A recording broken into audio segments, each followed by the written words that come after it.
বাংলাদেশে আলু ফসলের সম্ভাবনা অত্যন্ত উজ্জ্বল এবং দেশের কৃষি অর্থনীতিতে গুরুত্বপূর্ণ অবদান রাখে। বাংলাদেশে ক্রমবর্ধমান জনসংখ্যার খাদ্য চাহিদা মেটাতে আলুর ভূমিকা অপরিসীম। আলু একটি পুষ্টিকর খাদ্যশস্য, যা ধান ও গমের পরেই দেশের মানুষের খাদ্য তালিকায় স্থান পেয়েছে। এর মধ্যে রয়েছে উচ্চমাত্রার শর্করা, ভিটামিন সি, পটাশিয়াম এবং আঁশ, যা দৈনন্দিন পুষ্টি সরবরাহে সহায়ক। শীতকালীন সময়ে দেশের আবহাওয়া আলুর বৃদ্ধি ও উৎপাদনের জন্য উপযোগী তাপমাত্রা এবং আর্দ্রতা প্রদান করে।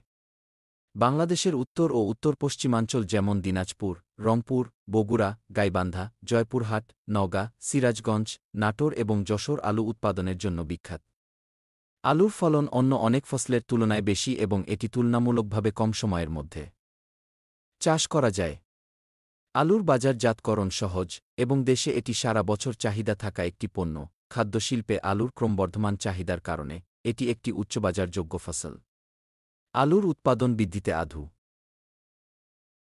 আলু পুরো বিশ্বেই সম্ভবত সবচেয়ে জনপ্রিয় সবজি। এগুলি সস্তা, সহজলভ্য এবং বিভিন্ন উপায়ে রান্না করা যায় বলে এটি বেশিরভাগ মানুষই পছন্দ করেন।